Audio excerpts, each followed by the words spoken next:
Hello, welcome to Spotlight on Souris. My name is Laura Higgs, and it is June 24th, 2024, and I'm here today with Deborah Kane, who is now the president of the Hillcrest Museum. Welcome, Deborah. Thank you. Thanks for coming in. Yeah, you're welcome.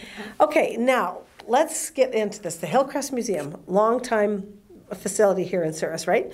What is the statement of purpose on which the Hillcrest Museum operates? Okay, just so that I get it correctly, I'm going to read it. Oh, yeah, Okay. absolutely. So our statement of purpose is that Hillcrest Museum will collect, display, preserve, and research artifacts and documents of the pioneers of Souris for the years 1880 to 1950 and promote tourism in the area for schools and summer visitors.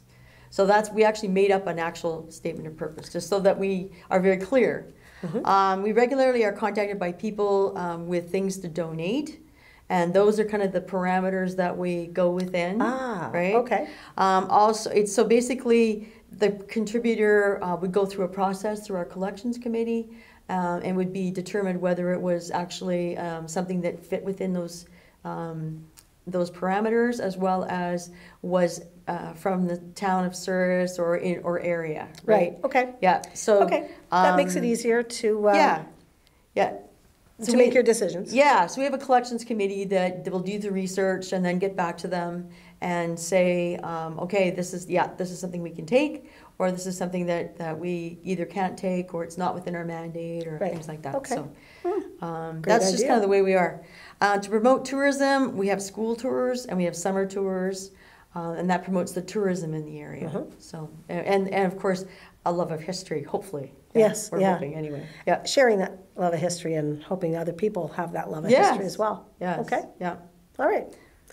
So we understand that the museum has undergone a recruitment drive for board members and volunteers. How successful has that been? Very good. We have now a full complement of board members, some at large, and we have a new list of volunteers that has been instrumental in allowing us to have all our school tours done between the board members and the volunteers, so that we could move forward with any school that contacted us or any individual that contacted us in May and June, because normally the students don't start till July.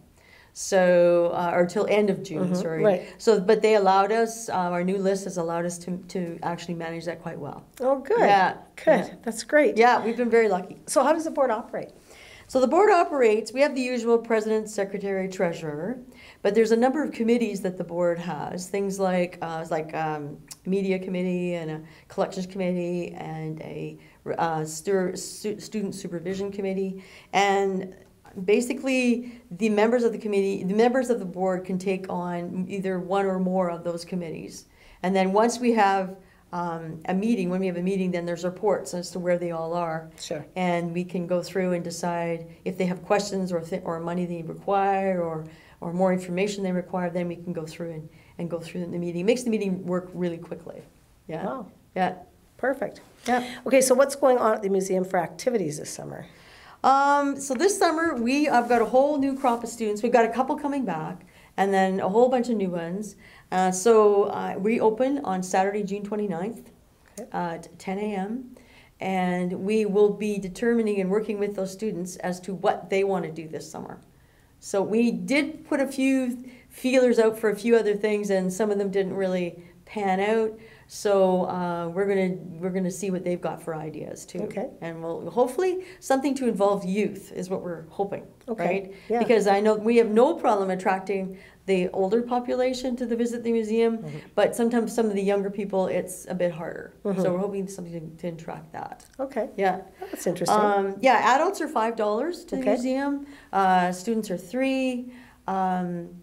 Preschoolers students are $3. Preschoolers are free, and the family costs $15. So if you want to come and take your kids for $15, it's great. And that's an unlimited. Like if you want to be there for a few hours or whatever, it's fine. Is there still a life membership? There is still a used to life be, yeah. membership, yeah, and people are still eligible to contribute to that life membership, yeah. Okay. So if you contribute or donate $100 or more, you would definitely become a life member. Okay. Yeah, All right. that's still possible. Well, good. Have there been any recent museum renovations? Well, last year Loretta Williamson fixed one of the stained glass windows that had gotten broken. Oh, yeah. And it's now been fixed and installed.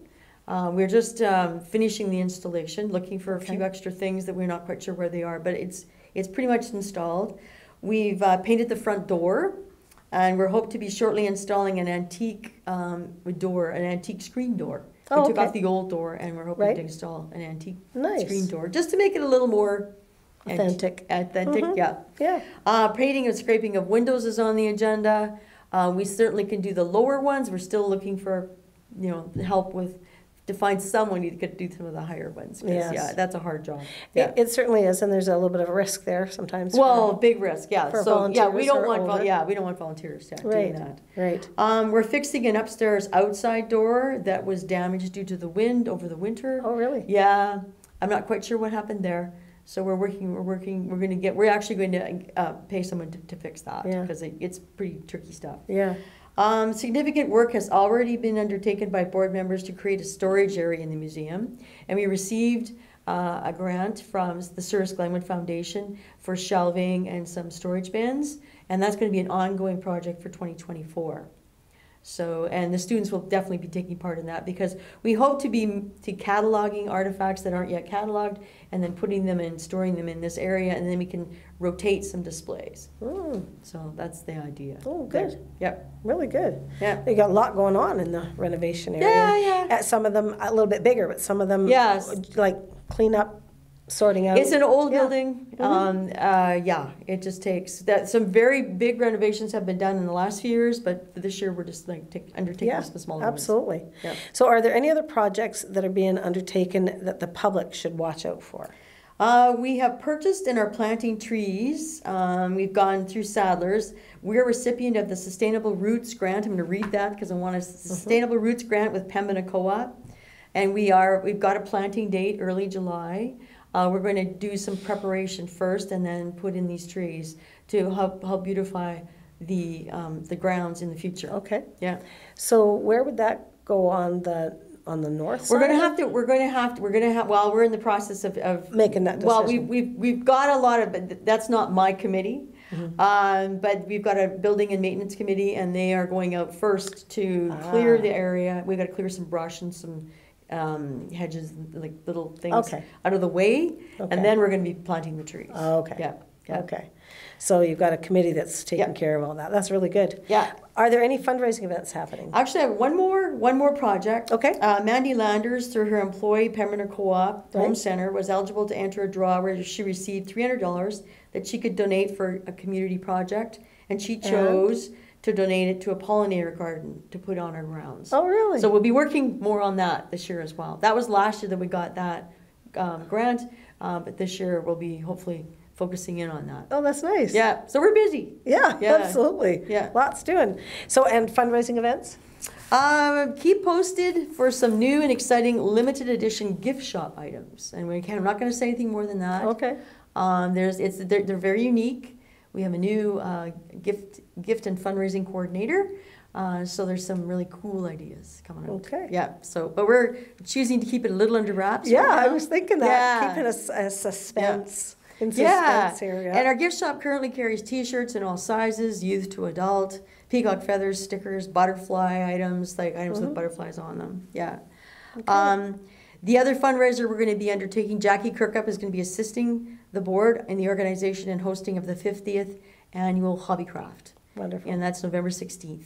So keep posted for November 16th. Yeah. We're also going to have a sale table. There are some things that got donated to us that didn't fit the mandate, and they wanted to keep it with us, so we'll have a sale table coming up in the Scarecrow Days. So there's some things going on. Wow, yeah, absolutely. Yeah. Have there been any recent additions to the museum collection that visitors should also look out for? when Yeah, they're visiting? actually, we're in the process of getting Carter Brindle was the architect of the house, and we got his tools donated. You did? Yeah. Oh, wonderful. So we're in the process of cataloging them and getting them set up. Yeah. Yeah, so that people can see, and there's some very interesting things. So we're in the process of doing that. The students will be helping with that. There's also been a write-up completed on him, as well as a history of the house by a volunteer, Larissa Leptak. Oh, nice. She got some volunteer hours, and she did an excellent job for us, so there'll be some of that available. We had an artifact from our Indigenous display sent to Winnipeg to be displayed in the Manitoba Craft Museum. And it's a beaded knife holder, and it's back in our Indigenous display, but it has been seen province-wide. Wow. Yeah, so we've got some kind of cool things to watch out for. Mm-hmm. And of course, always the butterfly collection. Yes. Yeah, I did some school tours, and you know the kids, once they see the butterfly collection, you can't get them out of there. They're enthralled. Right? Yeah, they're aren't they? enthralled. Mhm. We started going there first now because they've been so enthralled with Yeah, it. Yeah. yeah. So you've been having the school museum, the kids coming to the museum. Yeah, on tours. in May and June, we had approximately 8, possibly 9 tours Okay. that our volunteers and our board members Helped out. completed. Yeah, Sure, sure. yeah. Okay, so what days and hours are the museum open? We're going to be open 10 to 5. But the thing, we're just reviewing our staff scheduling to see if we can be open all 7 days. Originally, because we had some deficit in green team funding, we wouldn't know if we could be open all the days, but we might be able to. So Oh. we're working on that. Yeah. That'll But come 10 up to shortly. 5. 10 to 5. Yeah. Yeah. Okay, and how will the museum be staffed this summer? We've got students, local students from CERS. We've got part-time, full-time. We have another local student from CERS that's been contracted to help the building and maintenance committee mow the lawn.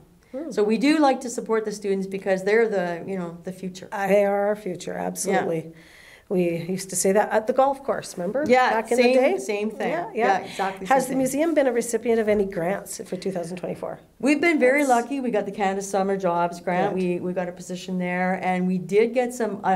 We did get a little bit of green team funding, so Yeah. that's helped. Great. Yes, we've been very lucky, and I'd like to thank whoever came back and revisited the green team to give us a little bit more. Yeah. It was very good. Yeah. Yeah, allowed Good. us to be open much more than we would have been. Yeah, Yeah. because it's not like, I mean, you have fundraisers and you have donations, but it's not like you're out there actively bringing in all this money to pay for everything. You need the help. Yeah, you need the help. Well, to keep it open so people can have tours and promote tourism in Souris and the area, you got to try to be able to keep it going through the summer when the people are all in the park. Yeah. Um, That being said, you have students that you employ. That's great to have the grants and things added on, but you need more volunteers?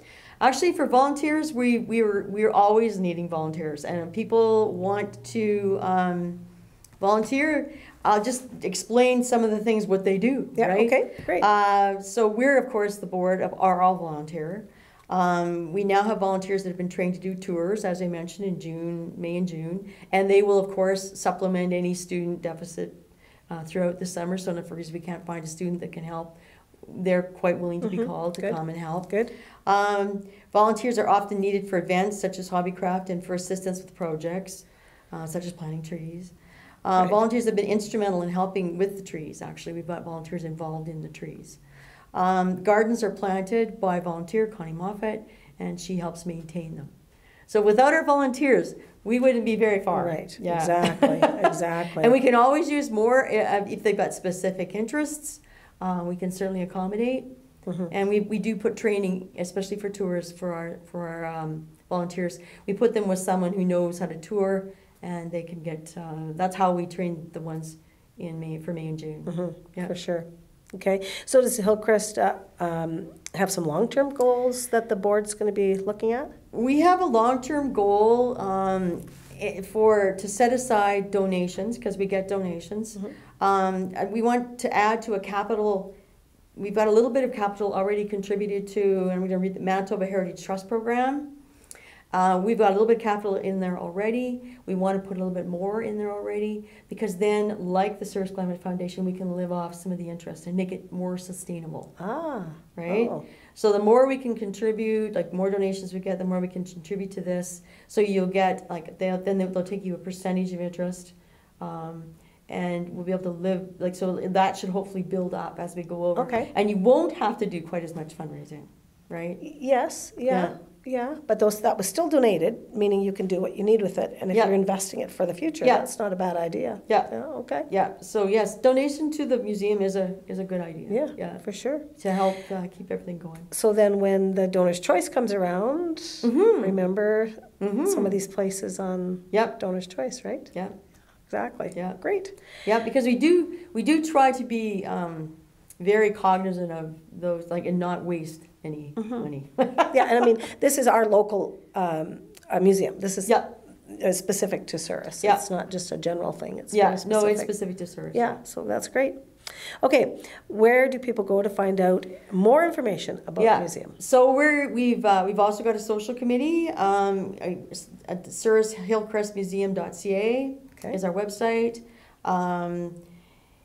Also, we have a Gmail if you want to ask us a question, hillcrestmuseum@gmail.com. Great. Or you can give us a call, 204-483-2008. Great. So, you know, if you want any questions, you want to know if we're open, you want to know the hours, you want a tour, any of those things.